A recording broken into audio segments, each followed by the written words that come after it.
Okay. Everyone's experienced road rage. We all know the cause and the effects of it. When someone cuts you off on the road, you want nothing more than to speed up, flip them off, or cut them off fast.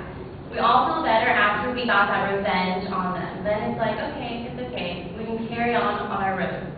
So I have to agree with Miller when he says, it's far easier to forgive an enemy after you've gotten even with him.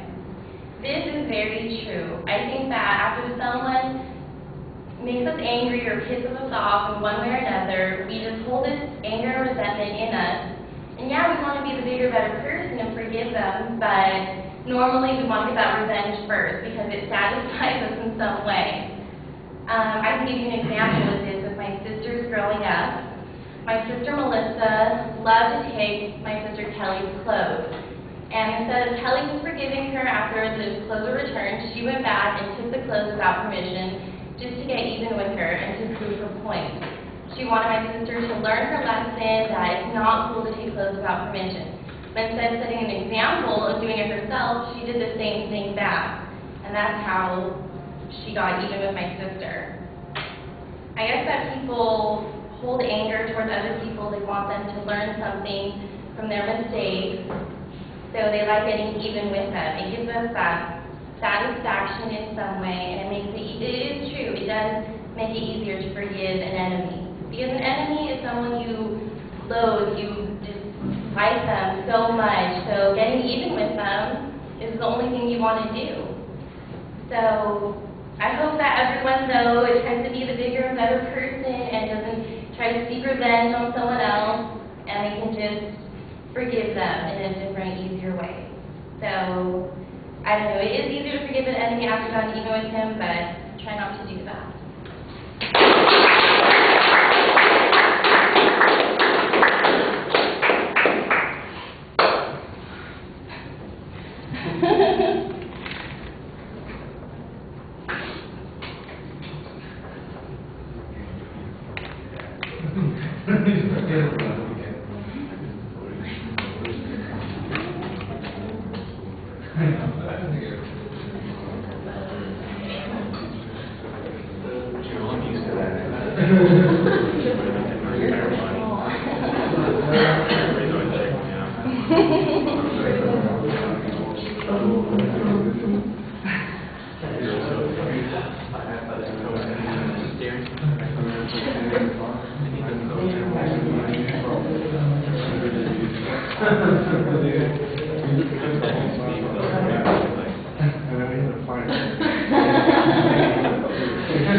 All right, Lori, you've got a nice, strong story, an illustration to get our attention at the beginning of the speech.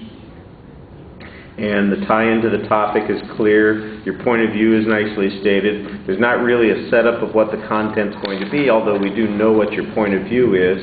You start off with the example with your sisters, and I thought that you provided some good details on that. It's an interesting story. There's probably some more that you could get into to help you feel more comfortable about speaking in front of the audience and telling the story, sticking with the familiar ground. That'd also give you a little bit more time to punch up the stuff that's coming later, to think of those other kinds of things. Because once you get past that story with your sister, that's where you get a little bit stuck. You've got ideas there, but they're not filled in or fleshed out, and you go through them pretty quickly.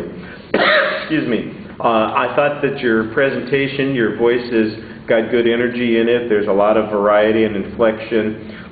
It didn't seem particularly fast to me, so I thought that the pacing was good.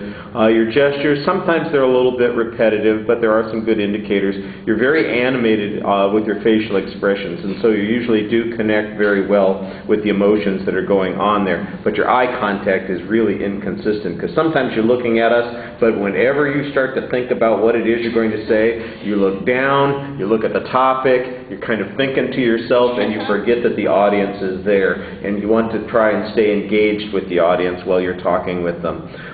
Maybe a little bit of anxiety because of that issue would be something, that might be the one place that it seems like it's coming out. Otherwise, it was It was pretty solid most of the way around. No big problems to worry about except the eye contact and the organizational stuff.